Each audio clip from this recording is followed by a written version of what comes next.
नमस्कार मित्रांनो, आपल्या सर्वांचं ग्रामसेवक या वेबसाईटमध्ये स्वागत आहे. आजच्या व्हिडिओमध्ये आपण बघणार आहोत. हा बघा, आपल्या नमुन्यावर हा क्यूआर कोड दिसत असेल. खूप साऱ्या लोकांना हा क्यूआर कोड चेंज करायचा आहे किंवा खूप साऱ्या लोकांना हा क्यूआर कोड टाकायचा नाहीये. तर तो कसा करायचा तो आपण आज ग्रामसेवक या वेबसाईटमध्ये बघणार आहोत. तर त्याच्याकरता ग्रामसेवक ही वेबसाईट आपण ओपन करून घ्यावे. ती ओपन केल्यानंतर आपल्यासमोर असा इंटरफेस ओपन होतो. त्याच्यानंतर आपल्याला सेटिंगवर क्लिक केल्यानंतर आपल्याला खाली कंट्रोल पॅनल म्हणून दिसत. या कंट्रोल पॅनलवर क्लिक केल्यानंतर आपल्याला बघा वरतून 1 2 3 4 5 number upload payment code photo असं दिसत असेल. या पेमेंट कोड फोटोवर क्लिक केल्यानंतर आपल्यासमोर असा इंटरफेस ओपन होतो. आपण राईट हँड साईडला व्ह्यू सेटिंग आणि चेंजेस हे बघू शकतो. त्या चेंजेसवर आपण क्लिक करू. हा चेंजेसवर क्लिक केल्यानंतर आपल्या इथं पेमेंट कोड दिसायला हवा.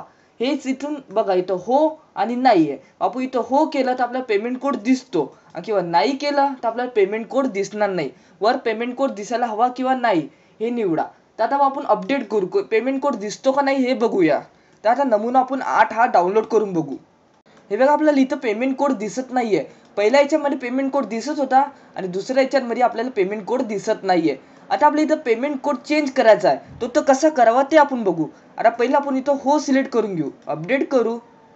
त्याच्यानंतर एकदा बॅक होऊ. तुम्हाला पेमेंट कोडचा न्यू कोड टाकायचा असेल तर परत सेटिंगच्या आयकॉनवर यावे.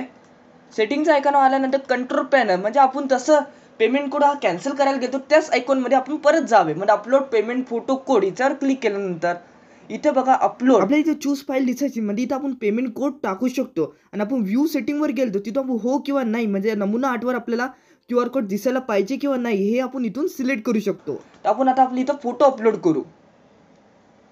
आपला तो पण क्यूआर कोडचा आपण फोटो आपला असेल तो इथं सिलेक्ट करून घ्यायचा आणि ओपन करायचा. तो बघा आपला इथं अपलोड झालेला आहे आणि खाली इथं अपलोडच्या बटनवर क्लिक करून द्यावे.